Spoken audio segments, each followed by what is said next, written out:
The Rebel Capitalist Show. All right, guys, it gives me a great deal of pleasure to welcome someone back to the Rebel Capitalist Show that I really love speaking with. He's one of my favorite guests. He's my good buddy, Jason Burack, with Wall Street for Main Street, or Main Street for Wall Street, I guess it would be, wouldn't it? Sorry, I'm getting that backwards. But regardless, the man himself is here. Jason, welcome back to the Rebel Capitalist Show. Thank you so much, George. I'm glad to be back. I mean, I've watched your channel grow. I think it's the fastest growing channel on YouTube, especially in this space. It might be. Yeah, but I haven't been producing a lot of videos lately because I've been traveling so much, and I had my live event, and I had to go down to Belize and speak at an event there. So I need to really kick myself in the butt here and get back to doing putting out the same amount of content I was doing to get the channel growing again. But we'll get there soon, my friend. We'll get there soon. But today, I really want to dive into a couple topics, one of which you are very well known for. And I think this is one of the best kind of one-liners to describe the government and the economy that I have ever heard in my life. And I steal it constantly, but I always try to give you credit. that's the stagflate, tax, and lie.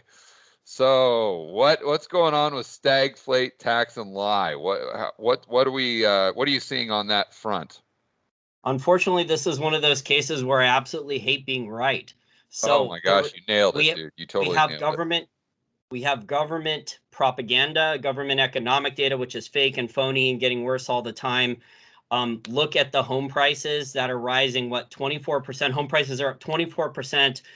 My friend Fred Hickey just put out a tweet talking about how home prices are up 24%, but the government in the CPI uses, owner's equivalent rent, which is only up 2%. Right.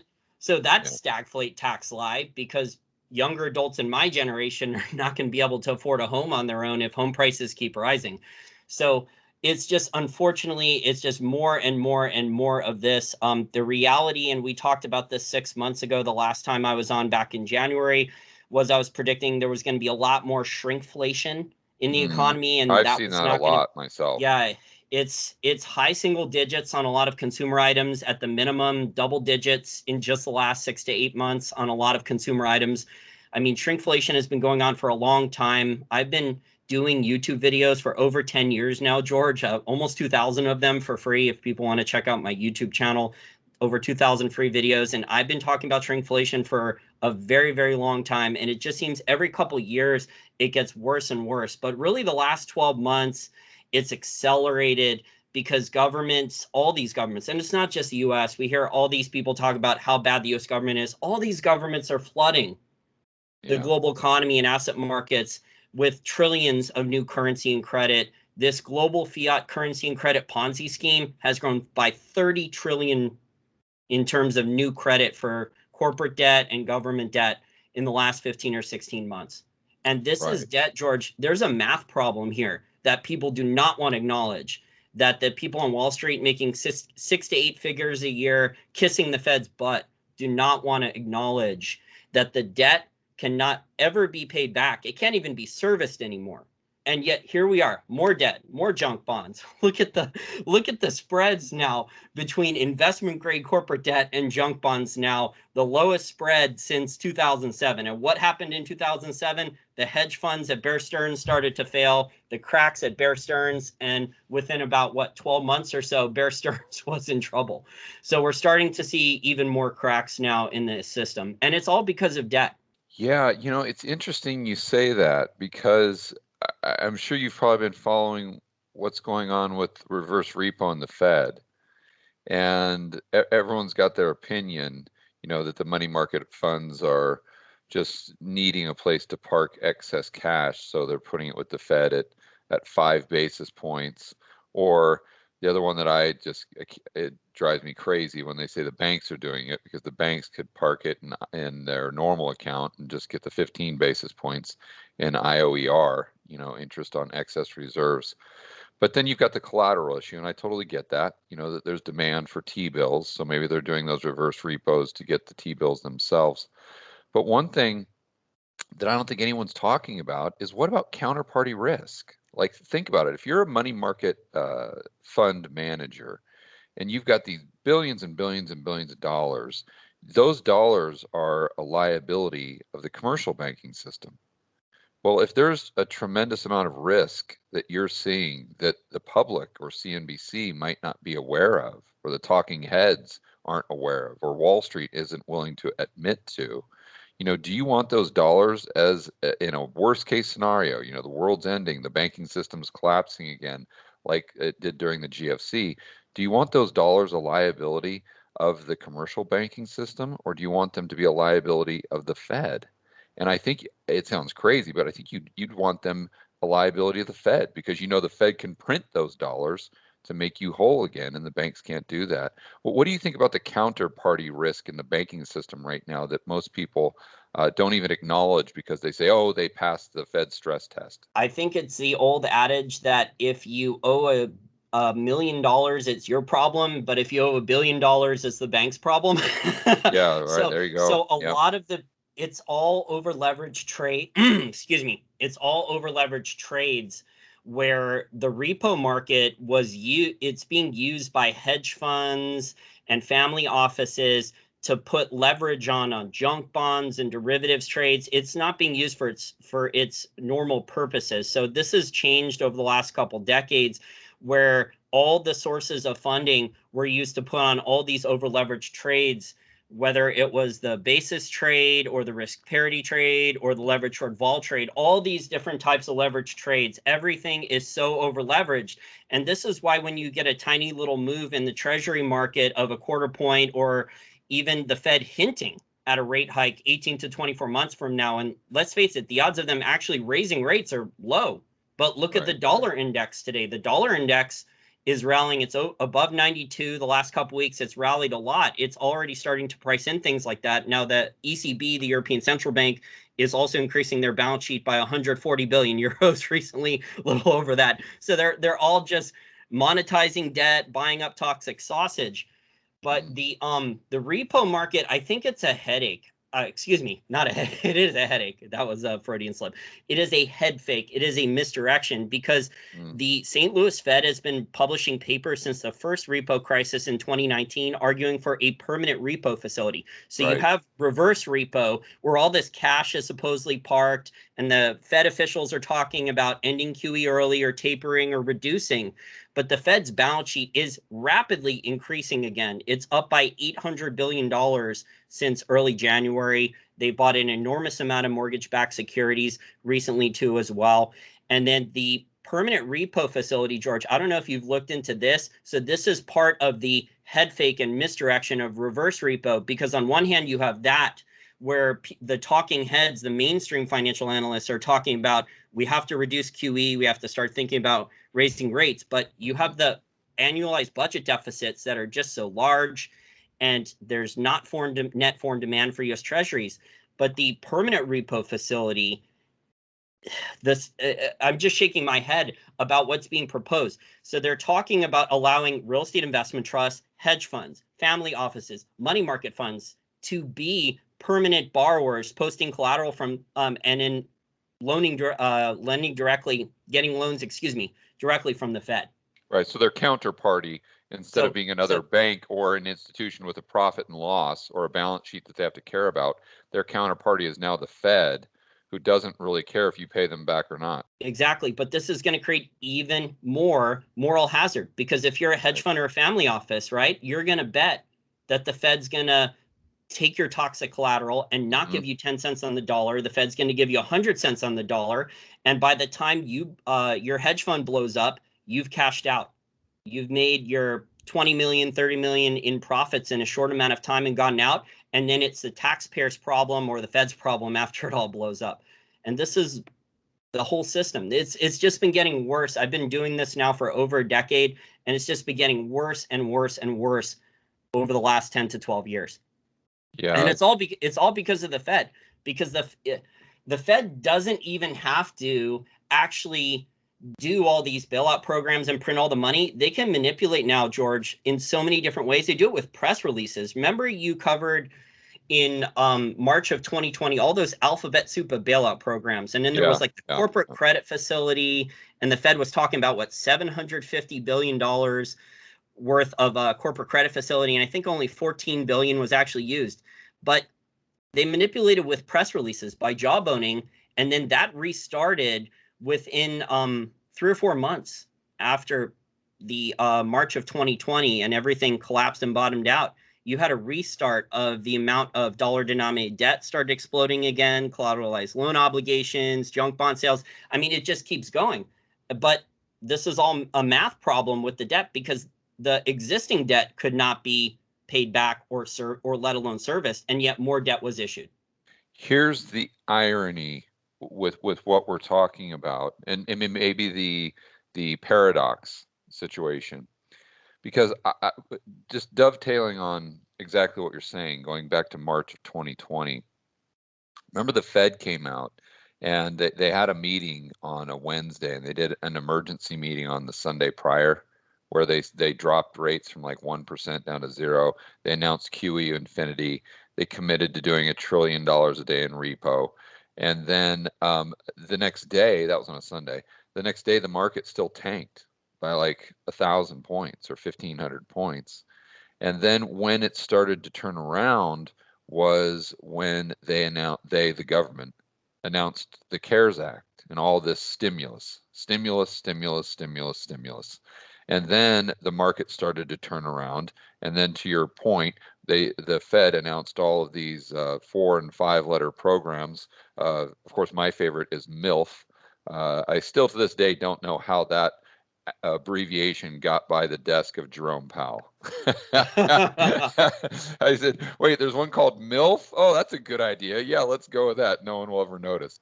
But they set up these programs, and that's kind of what made the market move on this last trend, this bull run higher. So the way I always had it in my mind, I'd love to get your view on this, is have we gone from a Fed put to where they're just moving the markets with QE, and to your earlier point, psychology and expectations policy, to a government put where the market not only needs the QE, it not only needs the job owning, but it also needs the government running these massive deficits that are being monetized by the Fed, therefore increasing M2 money supply and broad money. What are your thoughts on that? Well, if you talk to politicians here in DC, especially the ones that are controlling Congress right now and in the White House, we're not spending enough. Yeah, exactly. Yeah, remember Janet Yellen? Did you see what Janet Yellen said the other day when she said that the government's budget is nowhere near high enough because if you adjust for inflation, it's lower than it was in 2010? Oh boy. Well, Biden actually, so the headline number for this infrastructure project, and by the way, they always talk about infrastructure plans, and the money is always wasted or not spent properly, bridges to nowhere, or it ends up with bribes and corruption. The infrastructure, I've been living in DC, in the DC metro area now for over 20 years, and I've heard infrastructure plans talked about and funded, supposedly shovel-ready stuff, and it just never works out properly. The capital's never allocated. That's why the U.S. doesn't have bullet trains and a bunch of other reasons. It's just very frustrating. But the 1.2 trillion headline number is nowhere near the amount of spending that Congress and the White House want to actually do. So they might settle for 1.2, but Biden was lucid and in the last couple of weeks, and he actually let it slip that he won't even agree to that unless more spending is actually agreed to before the next congressional election. So they're trying to spend trillions more. So we'll see. With Stagflation tax lie, though, that's like how the game plan is. The government wants to spend the money. They're going to raise the taxes. They're going after asset tax. They're going after capital gains taxes now on assets. Right. Look at the small businesses and the real estate investors that were hurt by the 1031 tax exchange. I was just reading about that the last couple of days about family farms and small businesses getting killed by that. Yeah. Yeah, and it puts them into a corner where if the market, let's say, needs this continuous government spending, and that increases the debt, but the debt in and of itself is the macro problem. That's where they've just completely painted themselves into a corner. And, I find it so incredible that the politicians and a lot of people in the mainstream media can come out here and talk about how we need jobs. It's jobs. It's the same thing with infrastructure, like you're saying, right? It's either infrastructure or jobs, and back in jobs. But then they sit there and talk about how we need higher taxes and we need to do all these things to make it almost impossible for small businesses and mid-sized businesses to actually thrive and create those jobs that the politicians are talking about. So I'm sure you've noticed that as well. You should have Carol Roth on. She just came out with a new book about how small business is getting killed. So you are correct. Small business creates the majority of jobs here in the US, and politicians and bureaucrats are making it harder and harder and harder for small businesses. Well, except for online ones. Online is kind of the exception there, but it's a lot easier said than done to build a successful online business because it takes all these other skills, and you have to be tech savvy or have someone involved and then have all these other marketing skills. And not all businesses are able to sell things online. Yeah. Hey, what do you think about Bitcoin? I don't think we've ever had that conversation. And I was just at the Bitcoin conference down in Miami just prior to mine, and I can tell you my experience there. But what are your thoughts on Bitcoin? Well, we talked about Bitcoin 6 months ago. Oh, Well, did we? Okay. We talked about Bitcoin a number of times last year. We talked about Bitcoin a number of times last year in 2020 when Bitcoin was around 8 or 9,000 and in a trading range, and I thought it was a pretty good speculation then. Okay. I have some Bitcoin.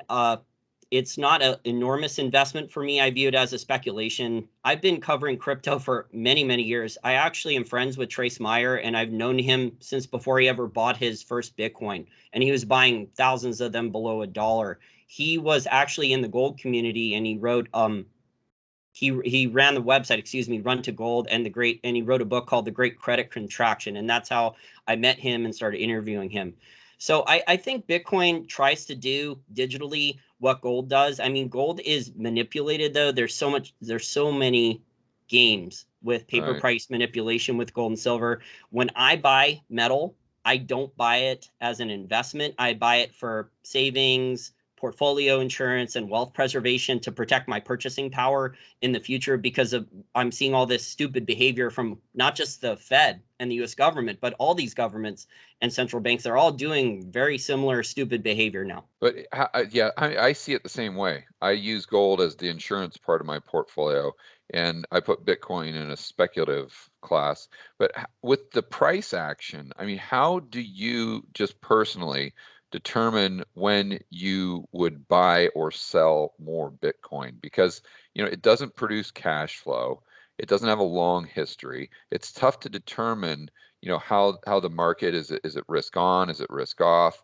And for me, and I'd love to get your thoughts on this, I just try to measure the prevailing psychology in the marketplace. Do we have more panic right now, or do we have more hysteria? And if we have more panic, then I like to dip my toe in there and kind of maybe start to buy. But if we have hysteria, then I definitely don't want to buy. Maybe you don't sell, but you definitely don't want to buy. And I think the hysteria was obvious back going from probably 30,000 up to 65,000 or 60,000. And now I don't know that we've seen that panic yet. I hope we do. I hope it goes down further to where we do. But how do you determine your entry points there? It's a good question. I refer to the work of Sir John Templeton. So the career of Sir John Templeton, I think he's one of the greatest investors of all time. And he looks for the point of maximum pessimism. So he's looking at sentiment, he's looking at charts, he's looking at valuations, and you're looking for something that has crashed and that is bottoming out. So it's crashed and it's flatlining. So something like uranium stocks or gold stocks after they crashed in February and March of last year, or uranium was in a bear market for so long, or oil stocks got very, very cheap in February, March, and April, and part of May of last year. So those are the types of things you're looking for. You're looking for valuation. You're looking for businesses that can survive a bear market if it gets even worse, which is why an example like with the oil market, for a company like Chevron and for Shell, they had the least amount of debt of the larger oil and natural gas companies last year. So they were low cost producers and had the least amount of debt of all the bigger ones.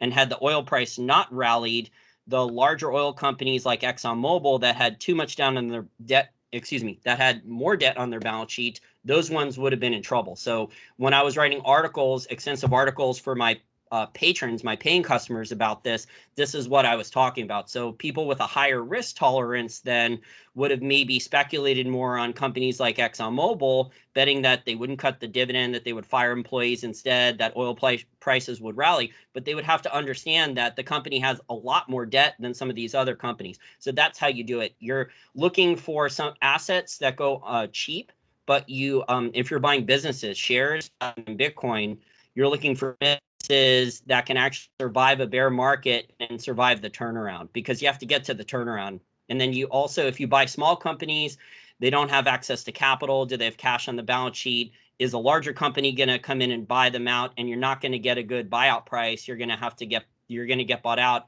at pennies on the dollar. And that's not going to be necessarily that good either, unless you want shares of the larger company. And then maybe you're going to get good valuations on that for the buyout. It just really depends. But when you're doing global macro research, what I do is top down and then bottom up.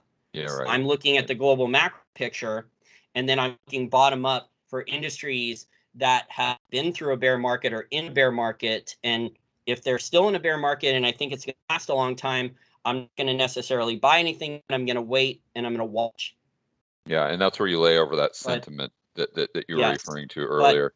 But Bitcoin is a little different because, like you said, there is no cash flow. You don't have to look at debt on the balance sheet. So it's a little bit different than looking at, buying oil stocks during the bear market when oil was, going negative at one point, and all the craziness that happened in the oil market that I was covering last year. Yeah, I think it's all about just having a long-term view and then just trying to figure out the market sentiment as much as you can. On that note, I'm assuming your commodities bull because of the stagflate tax and the lie thing. But we had a huge run up. Now we've seen a lot of pullbacks. I think we had a huge pullback in timber. I think we've had a pullback in copper. I haven't followed it too closely lately, but a lot of these commodities have really the price has gone down and nothing goes up in a straight line. So are you still bullish commodities? If so, how are you looking at this recent price action? So the majority of these commodities, industrial metals, food, energy, a lot of them are demand driven by China. And China's investment policy, China started running absolutely enormous trade surpluses, some of the largest that they've ever run because of the pandemic. They gained even more market share, benefited even more from that.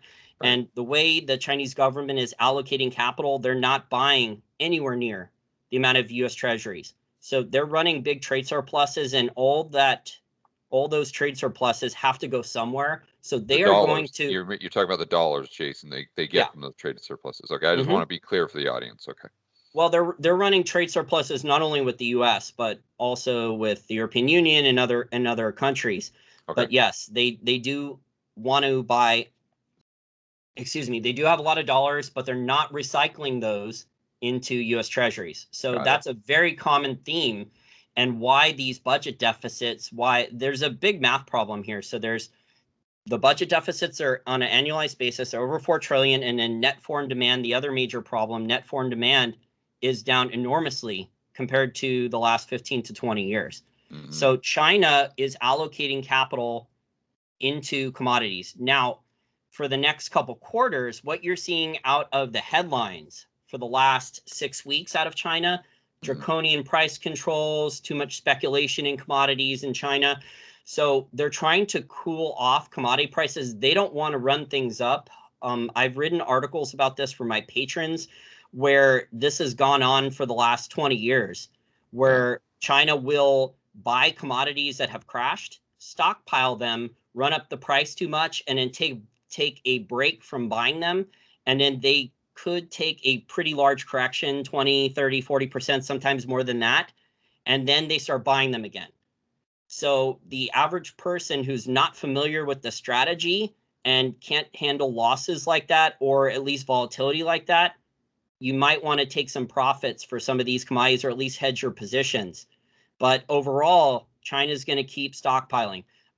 And different commodities have different supply-demand fundamentals, and different commodities are easier to store than others. So, for example, with oil, China just keeps building new strategic petroleum reserves. I think they're on 6 or 7 of them now. So Wow. anytime China thinks that oil is really, really cheap, they'll go out and they'll build somewhere in China a new strategic petroleum reserve, and they'll put a bunch of oil in there, or they'll store a bunch of oil in tankers offshore, or they'll go and buy oil assets if a foreign government allows them to in another country, if they can buy assets for pennies on the dollar. And copper, they can store copper or base metals, even though they will rust. There's ways to obviously fix that. They can stockpile copper. They can just keep building warehouses. So the way China looks at that in the long run is the copper is not going to go to zero. They're going to have some uses for the copper one way or another, whether that's for electric vehicles or more infrastructure projects, or building out new types of public transportation involving copper. There will be use for that, whereas U.S. Treasuries and U.S. dollars, they're going to be devalued more and more over time. Right. Yeah, that makes a lot of sense. I'm just thinking, man, they're such a huge player. I don't want to use the word manipulation, but they're definitely driving the markets and driving the prices. And on that note, one of the things that we talked about prior to hitting the record button here was gold and the paper market versus the real market. So I'd love to get your thoughts on that. I know you've really done a lot of research on this. So I'd like to know the history of what we've seen. What are the trends? Is this getting better? Is this getting worse? And then how investors who are interested in gold can really use that knowledge to protect themselves in the future. So like I said earlier in the interview, I do not buy actual metal, gold and silver, for investment purposes, especially as an American citizen, the way it's taxed. There are ways to benefit from paper price manipulation that I found and studied. The business model in the precious metal industry that benefits the most from precious metal market manipulation, where gold and silver prices get smashed a lot, are the 7 largest precious metal royalty and streaming companies. These companies all have $90 million or more per year in annual cash flow. So they have enormous amounts of cash flow right now. They use debt strategically like a real estate investor would. So they're doing deals with debt for cash flow, and then they're paying back the debt. It's very similar to Monopoly, or how a real estate investor buys more rental properties. And so they benefit, unlike the mining companies and unlike people owning metal, when the paper prices get smashed, because they have good balance sheets and they have a lot of capital on hand. They have lower cost of capital and high profit margins. So the businesses basically generate pure free cash flow. Some of them generate $9-10 million per month in passive income. That's pure free cash flow. So it's just They just collect checks. So it's very similar to a rental property owner, except a rental property owner, you might have higher property taxes. If you want to charge a higher rent, sometimes you have to make a lot of investments into your business. You know this. The royalty and streaming companies don't have to do that because of the way their business is structured. So it's a really good business model. There's a lot of tiny companies now trying to do it, but they're not doing it very well, in my opinion. The history of precious metal market manipulation, unfortunately, George, it started since the futures contracts, the COMEX, started. And the proof of this. When was that? I'm guessing, I don't know my history there. I'm guessing that was early 1900s or so. No. You had gold was part of the money supply, so they didn't have a futures contract price because gold was tight.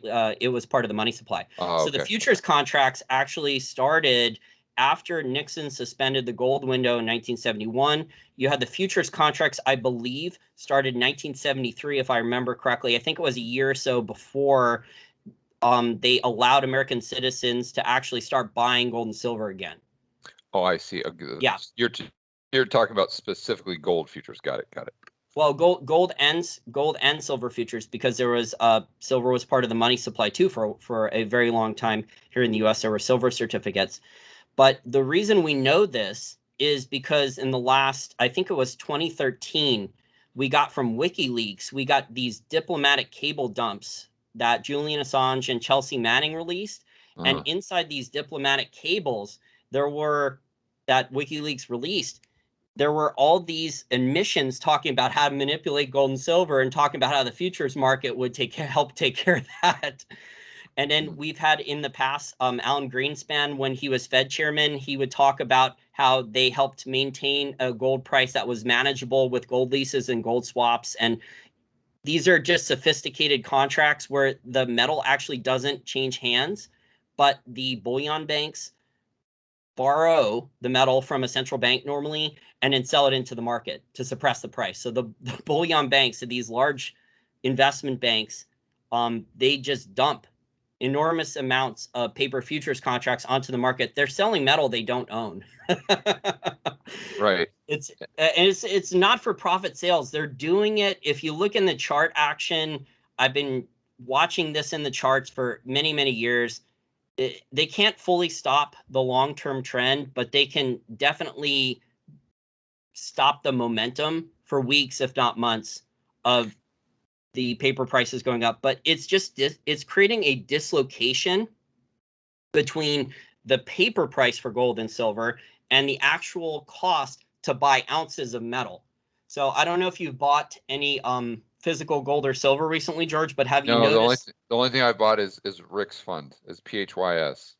Okay, so the Sprott. Oh, you mean Sprott's? Some of Sprott's trust. Yeah. So another way to beat the paper price manipulation is with Sprott Inc. So that's they're on the New York Stock Exchange now, or the Toronto Stock Exchange, and that's the parent company. They're the custodian of all the physical metals trusts. So there's the Sprott Physical Gold Trust, the Sprott Physical Silver Trust. Yeah. There's a gold-silver combination one, the central fund that Sprott bought. There's a platinum and palladium physical one, and they're even starting a uranium one.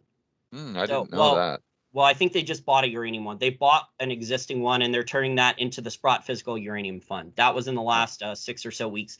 So Sprott Inc. is a diversified precious metal company. They have a number of different businesses besides the precious metal trust. They also loan to mining companies, and they fund junior miners. So it's an interesting business, and then they're profitable. They generate a lot of cash flow and pay out like around a 3% dividend. So it sounds like you like not only the PHYS as a direct play on gold, but you like the overall holding company of Sprott as well. Yeah, I like investment. Yeah. Yeah, I've owned Sprott for years, so I really like Eric Sprott. He's a role model of mine. I think he's done an absolutely wonderful job investing in the resource sector and precious metals over the years. Now, he's not always right, but when he hits big. He's very, very good at it. But I always just like Rick. The first time I talked to Rick, he's always impressed me. When I started learning macro in 2012, he was kind of like one of my go-to guys that I would listen to whenever he was doing a podcast or a video. And just the first time that I interviewed him, I mean, he impressed me so much, not just by his knowledge and his intellect and his charisma and his sense of humor, but also you can tell he's someone that has a high degree of character and integrity. And I always thought to myself, I can just tell by talking to this guy that he would be associated with something that where the ethics were at a very high standard. And that's why I never had an issue investing in PHYS. Now, I know he's recently retired, but that was kind of my thought on Rick and Sprott in general. So to add more to the points here about this dislocation between the paper market. So let me pull up just pull up the quick prices. So your paper price for gold is $1,770 when we're recording this interview. Silver is at $26.11. However, if you want to actually buy metal, if you want to buy a 10-ounce silver bar, I'm on a bullion dealer's website right now. A lot of them are out of stock. So it says notify me for the majority of different 10-ounce silver bars. But the ones that are in stock you're looking at $4 an ounce premiums. Some of them are $5 an ounce premiums. And I got an email a couple days ago from a different bullion dealer for a flash sale, $4.19 an ounce above spot price premiums. And what's their spread on that, Jason? What's their spread? The bullion dealers actually normally don't make a lot of money, so now they're making probably pretty decent money. The problem is they have low inventory, but there is the silver short squeeze, which is in a more, I would say, more of an awareness program talking about the paper price manipulation. They've done an absolutely fantastic job, the Wall Street silver people, since February and March, highlighting a lot of these details, problems with the silver futures contracts, the amount of paper relative to the metal. And that's why you're having a lot of Americans start to accumulate massive amounts of physical metal. But it's not for me personally, it's not a good time to pay these premiums. I would rather wait. In the past, normally if the paper price was smashed, sometimes the premiums would go down. But with these premiums, I mean, unless you don't own any metal for savings, portfolio insurance, and wealth preservation, it's not a good time to accumulate a lot of metal right now because you're paying such high premiums on silver bar. I mean, normally in the past, this for comparison's sake, with silver bars, you could get them, George, for $1 an ounce at most, premiums above spot price. Okay, so or even 30 cents, between 30 cents, sometimes with a sale. And I've been buying silver for over 10 years now. So you could get silver sometimes for 30 cents above spot price on a 10-ounce bar. Sometimes on a sale, you could get it at spot price in the past. Those days are gone, at least for now. Okay, yeah, that was my question. So I was trying to figure out how much of that $4 premium was just the markup of the dealer and then the manipulation, if you will, between the paper price and the actual spot price. And to what you're saying, it's probably, if there's a $4 spread, there's probably 30 cents of that going to the dealer, and then the $3.70 is there in some sort of weird, who knows, short-term manipulation or whatever. I think the dealer is getting more than that. You've had the U.S. Mint over the last couple of months, George, talk about how they've had trouble sourcing blanks. And there's people saying, oh, there's plenty of other silver, but they could have bought other silver from other sources. And you've heard the Sprott Physical Silver Trust recently come out and say that a lot of their silver sources in Canada and the U.S. are not available. So the Sprott Physical Silver Trust, which has added over 50 million ounces since the silver short squeeze began. So they've added a lot of ounces. They're up to over 150 million ounces of physical silver now in their vaults in the Sprott Physical Silver Trust. So demand is so high, their spreads are actually higher than normal. Yeah. There is some problem sourcing some physical silver, but some of the silver products, the premiums are just going absolutely insane. So for American Silver Eagles, which are the preferred sovereign coins here in the U.S., you're looking at between $11 an ounce and $14 an ounce premiums. Jeez. So yes, versus the spot price. So if you go to the website and you're trying to buy some Silver Eagles, you're looking at between like $37 to $43 an ounce for silver coins versus the $26 spot price I said. And that with this manipulation, George, you had the London Bullion Metals Association when the silver squeeze started at the end of February and March, when it really started to get going with the awareness program, the Wall Street Silver Reddit, the Sprott Physical Silver Trust starting to bring in even more at an accelerated pace amount of physical silver. You had the LBMA lie. They called this an accounting error. Okay, to me, this was labeled an accounting error. This was a limited hangout. They admitted accounting fraud, but no one's going to go to prison and no one's going to get fined. Guess how much they overstated their silver reserves by? I don't even want to know. 3,300 tons, or over 100 million ounces. So the LBMA claimed it was a quote unquote accounting error of 13% overstating of silver reserves in their vault. For 3,300 tons of physical silver. That's not an accounting error. Right. That's blatant fraud. And no one's going to go to prison. No one's going to get fined. The U.S. federal government, the Department of Justice, there was a RICO case. I don't know if your listeners are aware of this. There was a RICO case for Deutsche Bank and some of the other bullion banks. And the Department of Justice over the last couple of years has been collecting evidence. Some of these investment banks got tens of millions of dollars in fines, which is a tiny percent compared to the billions of dollars a month some of these bullion banks could make with paper price manipulation of gold and silver on the options and the futures market and the derivatives that are tied to these things.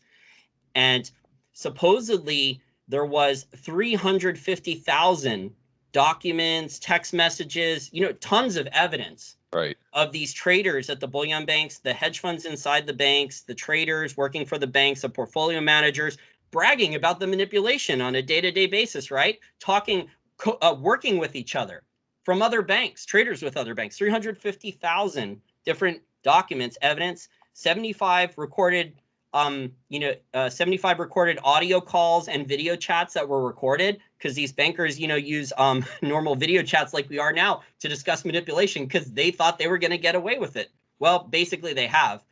And so a number of them, there was a couple low-level management guys and then a couple traders, they pled guilty. And the recommended sentence guideline, I think, was almost 5 years of prison time. And they just got on June 22nd from a court in Chicago, 1 year and 1 day of prison time for billions of dollars in market manipulation. And the judge basically said, look, this is a problem here. There's market manipulation, but there's not a lot he can do. It seems like basically his hands were tied. All he could give was a year and a day prisons. Probably the trader who got the year and a day, it's time served. He's probably going to be out already and probably back to trading soon. Maybe in another country. They might strip his license. He can go trade. He can go trade in the Caribbean. He can go buy treasuries and then leverage those up in repo or something. Yeah, exactly. So this may be kind of a basic question, but why would you not buy a future contract and then just take delivery? Because they make it exceptionally hard. They're charging you tons of fees. I actually know a money manager, George, who tried to take a 1-ton delivery of physical silver in 2009. And COMEX here in the United States claims that there's tons of physical silver in the vaults. So their numbers, in my opinion, are phony. Okay, who knows that there's not real independent audits. The Commodities Future Trading Commission has fined the bullion banks for misstating their CFTC data, their commitment of traders data in the past. There's been tiny fines for the last 6 or 7 years, a few here, a few there. And the money manager I know that tried to take a 1-ton delivery of physical silver, there's tons of the COMEX was claiming, we have plenty of metal, right? It took him 6 months for a 1-ton delivery of silver that the COMEX claims they have tons of silver in the vault. It should be a couple weeks, maybe. If it's a lot of silver, maybe you have to pay the shipping company extra for freight. You have to settle the insurance problems with that much silver. It took 6 months. Okay, There were all these extra fees. They make it hard, and it's more like they get away with so much. They get away with, this is all part of Stagflation, tax lie, and precious metal market manipulation is a big part of it, especially for the U.S. government and the bullion banks and the Federal Reserve and the U.S. Treasury. They get away with so much, and they change the rules. Yeah, it's like those cell phone companies or your cable company or whatever saying that you can cancel at any time, but then you try to cancel, and it's like, we need a blood sample and a note from your grandmother, and yeah, I forgot, we need your tax returns for the last 45 years, and it's like the same thing. Except if you're a hedge fund manager or a family office or you're an investment bank or a large corporation, the U.S. government and the Fed are going to bend over backwards to save you and maybe even give you some unbidded contracts to make sure you're profitable. Yeah, right. So it's on a whole nother scale. Yeah, and give you a MILF.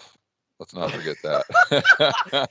not here in DC. It's like it's a bunch of extra real estate investments and sugar babies here. Yeah, but just for the people who didn't get the joke there, I was talking about the Fed's 4- and 5-letter bailout programs. Okay, next topic, man. Let's talk about central bank digital currencies, because when you're talking about, just going in our earlier conversation, you're talking about the Fed just opening up their own. The repo market basically becomes the Fed. So your counterparty is always the Federal Reserve, and that just creates an immense amount of moral hazard. What happens if we all have accounts with the Fed, we meaning the entities and the individuals in the real economy? Therefore, the Fed can get around the commercial banking system, and by lending and creating dollars, basically, and using those bank reserves as legal tender, as Dr. Lacey Hunt would say. So they basically get around the commercial bank system. They can lend to whomever they want and however much they want to lend. What happens when that happens? The best case scenario would be much worse stagflation. You would Yeah. start to get a lot more consumer spending. But really, I think, Yeah. George, a lot of this central bank digital currencies, a lot of it has to do with China, using China as the model, because China is the furthest along with the crypto Yuan. They're already testing it in major cities so people can spend it on their smartphone. I believe that there's also an expiration date, but these central bank digital currencies, a lot of them, even though China is the furthest along, they're still, at least in my opinion, 3 to 5 years away, because they're not scaling the level of testing, the level of scaling. They're not handling enormous amounts of payments yet. So even China in the major cities, they are doing transactions with them in the major cities in China. They're not handling, say, billions of dollars per day in cross-border settlement. They're not being used for global trade. So these central bank digital currencies are still at least a couple of years away. Yeah, so But there's a network there that needs to be created, right? More testing and then it scaling. So there's a scaling issue that has to be accomplished, but China's the furthest along. What worries me the most and is and is even more Orwellian and nefarious. So these governments, as part of stagflate tax lie, they would also, in the European Union, which supposedly 40% of the European Union economy is outside the banking system and is underground and all cash, because the VAT taxes, all the corruption and taxes in the European Union, especially all the different VAT taxes, value-added taxes, are so high that a lot of people do business in the European Union outside the banking system to avoid VAT taxes. So they pay all cash, and a cashless society negates that. So basically, governments can tax every single economic transaction. But the other part of this that really worries me is then it couples really, really well, and from a Orwellian government control standpoint, with social credit scores. Yeah, that's what I was going to ask you. So this pairs, and if people are wondering, like, well, where did you get that from? China's already doing it.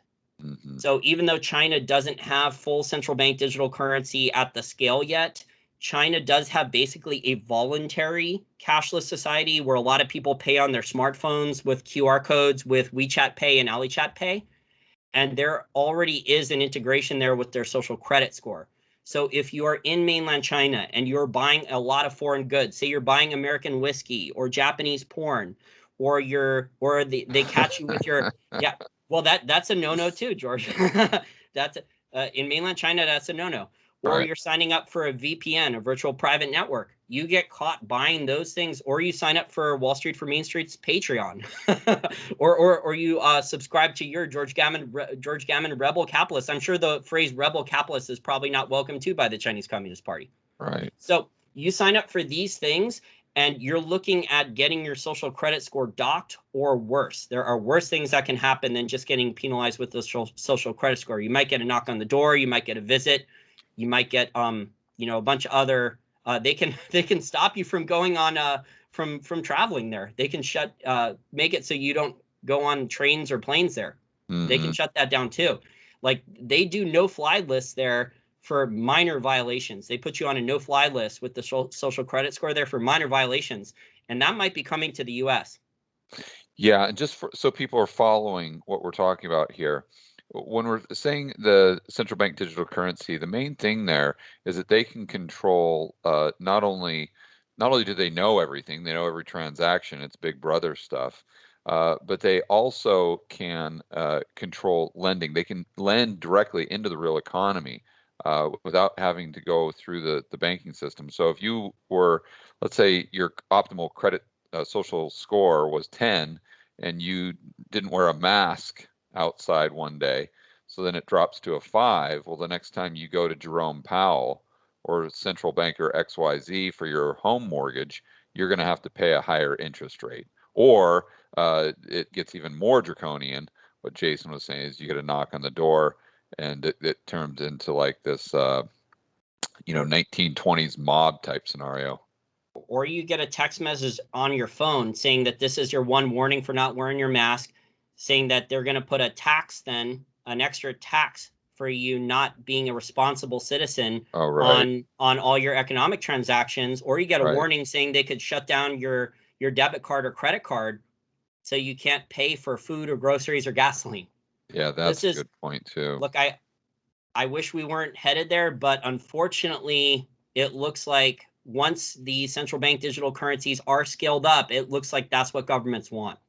So basically what you're saying is your time horizon isn't tomorrow. It's not something to lose sleep over. It's maybe 3 years, 5 years out, but the probability of this coming to fruition, in your opinion, is extremely high. Yes, it is very high. And I think cryptocurrencies and the altcoins are going to be allowed as a Trojan horse to keep going up. So in the short term, yes, we're going to have every 3 to 4 years, Bitcoin and the other major cryptos now go through these very volatile boom and bust cycles. Okay, I've been covering crypto now for, I think, since 2012 or 2013, for a very, very long time. And just watching these things, I've been covering Bitcoin since it went to $1,000 the first time. And these things go through very volatile booms and bust cycles. But I think the government, even though governments want to tax crypto more and China's trying to get rid of it, by the way, a lot of the Chinese Communist Party members, they use Bitcoin and cryptocurrency. They just don't want the regular citizens to have it. Yeah, they use it. They use it for money laundering. They use it for speculation. So it's just they don't want the citizens to have it. People in DC do the same. The politicians here in DC, a lot of them own Bitcoin. I've been going to the DC Blockchain Summit. I know the creator of the Chamber of Digital Commerce here, Perry Ann Boring. I've known her for many years. So I get free admission to the DC Blockchain Summit, which is the annual crypto conference here. And I've listened to speeches, George, from people at the U.S. Treasury Department, heads of U.S. Treasury, the higher-ups for years now, higher-ups at the Securities and Exchange Commission, higher-ups at the Commodities Future Trading Commission, admit they own Bitcoin, admit they love it, but they want to regulate it more. They want to potentially tax it more. Now, do these same laws and taxes, will they apply to the people in power? Because the people in power abuse power, they lie, cheat, and steal, they're corrupt, and they think that they're above the law. Right. So have you done any research on Tether? No. Okay. I've been looking at your stuff and the guy from Gold Telegraph, so that's something that I probably won't. I'm not going to provide any value there, but I will just say that I think crypto is going to be allowed after it's going to keep going through volatile booms and busts.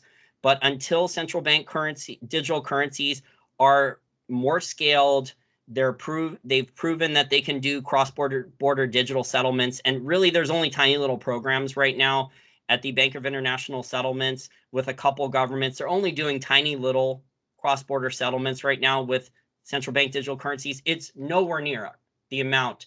There's many, many billions of dollars per day in global trade transactions. We're nowhere near that. Okay, so well, let's back up a little bit. How do you think the Belt and Road Initiative plays into China's central bank digital currency? I think the Belt and Road Initiative is more about China getting access to resources and having the governments under their thumb. Okay, because the way I kind of saw that is them creating multiple countries using their currency, therefore to create a stronger network to compete with the network of the dollar maybe in the future. So the initial purpose of Belt and Road, it was to get Chinese men out of China, to get jobs in other countries, to build infrastructure and other stuff there, and then to get these other politicians and governments drunk on Chinese capital and Chinese debt, and then use debt diplomacy for access to cheap resources. So for energy, metals, agriculture, because China needs all those resources. So that was the initial purpose. They may be adding central bank digital currencies to that, but I think the main purpose is still a lot of Chinese workers are still sent for all these projects, for all these infrastructure projects out of there, outside of China as part of the Belt and Road. And then the main purpose for China always is looking. This has been China policy for 20 years now. Whenever certain commodities prices crash and get cheap, it gets the Chinese very excited to go all over the globe and look to see if they can go into a country and buy up assets for pennies on the dollar. You've been seeing Chinese oil companies try to go into the U.S. shale oil patch and see if they can buy a lot of acreage there recently. Mm. That was before the oil price was rising. They were trying to do that over the last 8 months. That's interesting. So if you're an investor, I mean, looking at the landscape that we have in front of us over the next 5 years, I mean, how are you allocating your portfolio? I mean, I think it's all about risk management and maintaining your purchasing power, but what are you doing personally to make sure you've got an edge?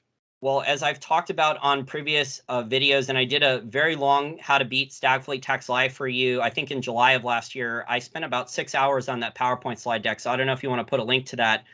But one of the ways to beat Stagflate Tax Lie, you have to grow your income first. So you grow your income, and then you buy assets that are normally inflation hedges to try to beat that. So I'm focused on growing my online business, which is doing pretty well still, all things considered, despite YouTube censorship. And then I'm looking at buying assets that resource assets or assets. If stocks go on sale, let's put it this way. If the people in Congress, if the Fed decides they want to pull liquidity out and there's a stock market crash and the people in Congress are okay with this because they're negotiating behind closed doors with the Fed and the Treasury that they're willing to allow a stock market crash so they get their $4 trillion or more in spending done, then there will be assets to buy on sale. So you do need some cash for that, but you don't want to be holding a lot of cash long term, but you do need cash strategically to buy assets that you think are cheap. Yeah. And when you're talking about your process and how you think your framework and how you use this kind of tops down initially, but then you look at the balance sheets and the P&L, then you take this bottoms up approach as well. This is pretty much what you're doing on your Patreon page. Is that correct? Yep. And for your subscribers? Yep. We're talking about cheaper oil and gas stocks early last year when oil crashed, which ones would survive if oil prices didn't start to rise too quickly. Uranium, which uranium companies were the safest. For precious metals, I do cover the miners. I don't own a lot of actual mining stocks. I do own some, but I own the royalty and streaming companies, which are not mining companies. Right. So they make investments into miners. They help the miners with their business, but they don't mine. So they make passive investments and they collect checks. And then they can buy royalties. So there's another real estate investment component to this royalty and streaming company. They can buy cheap royalties on large land packages all over the globe. So they can have geopolitical diversification. And if the metals prices go higher, some of these large land packages, a junior miner or a large mining company will buy up the land package from a junior and then spend millions of dollars in drilling that the precious metal royalty and streaming company won't have to pay for. So they get all this upside, all this benefit without paying for it. So once they buy a royalty on a large land package, their capital costs are done. Right. Unless they're also buying a gold stream or silver stream or copper stream on the land package as well. The streaming deals are larger than the royalties, but the royalties, you can buy a package of these things and you could get enormous optionality. So basically, these royalties, George, are like call options that don't expire. And so you can have some of these larger royalty and streaming companies, they have over 100, sometimes over 200 or over 300 of these royalties that if silver goes to $50 or higher, or gold goes to 3,000 or higher, these land packages are going to get drilled. The mining companies are going to raise capital. The juniors are going to raise capital. There's going to be mergers and acquisitions. And then the royalty and streaming company, without putting any more capital in, is going to start getting cash flow on these royalties. So it's very similar to what you and Ken McElroy were discussing on that live stream show about wanting to own the land underneath the McDonald's. The royalty and streaming companies actually have a very real, very interesting land and real estate component to their businesses that a lot of people do not understand. Yeah. And so, what's your Patreon page? It's patreon.com. How do people find it? It's actually, that's funny you asked, George, because actually YouTube blocks the URL now. So since my last interview with you in the last 6 months, I've added like 100 or 200 new subscribers. That's how bad my YouTube channel is censored. I'm getting only about 1,000 views a video now, and I do like quite a few videos each week. Yeah, well, keep it going, man. It'll But turn around because obviously your content is top shelf. So, but for people to find you directly on Patreon, how do they do that? sure, that's patreon.com/Wall Street, WALLSTFORMAINST. And Okay. I charge less than anyone for premium content. So I'm not charging $500 a year, $1,000 a year. I'm charging $5 a month.